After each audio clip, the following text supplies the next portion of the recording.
Hey everybody, how you doing? This week we're going to be working on a paper airplane contest, trying to determine how far we can get a paper airplane to go. Okay, so we're going for maximum distance with our paper airplanes this week. So we're going to create two different styles of paper airplanes. Okay, and we're going to kind of pit them against one another. If you wanted to create more than two, you're more than welcome to. You're going to create a video showing flying both airplanes and measuring the distances that they can fly. You're going to share the video with me at brian.ashline@nccsk12.org, and you're going to send the distances that the two planes flew in the email as well. So a couple frequently asked questions when we go through this assignment typically in class is like, where do I find a paper airplane design? Okay, so you can do three different things really. You can either search online, you can make an airplane that you already know, or you can design your own from scratch. But remember, we're really trying to make an airplane that will go as far as possible. So a little research, either a little like trial and error if you want to design your own plane, or some time spent online will definitely help make sure that like you're getting the most distance out of your planes as possible. The next question is, can I throw the plane more than once? And the answer to that is yes. Okay, so feel free to like try flying your airplane multiple times. If you throw it and like a gust of wind pushes it down, or you just got a bad throw on the plane, that's okay. You can just give it another go and keep trying until you get something that you're happy with. Once you've gotten good flight, that's going to be the one that you measure, and that's going to be the video that you send to me of it. Make sure that you record all of your flights so that you know that you're keeping track of them as you go through.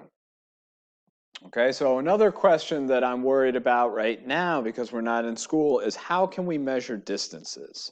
Okay, so if you have a measuring tape at home, that's the most accurate way to measure the distance that your paper airplane flies, and that's definitely the preferred method.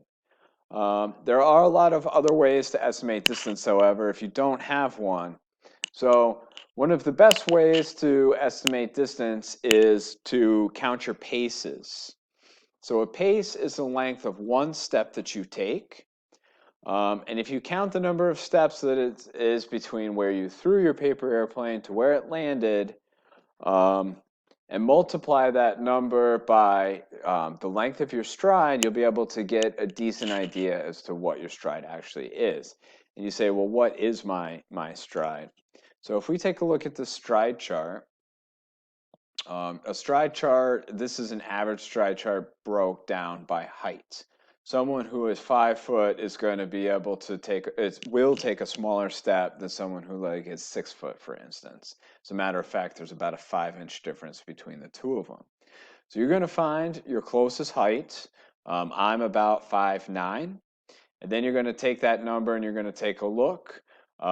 For someone who's 5'9", women tend to have on average a 28-inch stride, where men tend to have a 29-inch stride.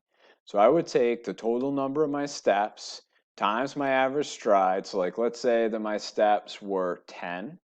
So I'd say 10 times 29, that would equal 290 inches, which is the total inches between the throw and like where the paper airplane landed. Okay, so that's a way that we can estimate our distances as well. Next week, just as a little preview for you, next week we're going to make a video showing how you made that paper airplane, your award-winning paper airplane, okay, the one that goes the furthest.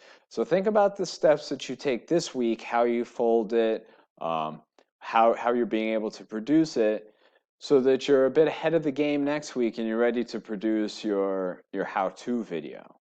And as always, if you have any questions, feel free to email me, okay? So I hope you guys have fun with this week. I'm looking forward to seeing your videos, and we'll talk to you soon. All right, bye-bye.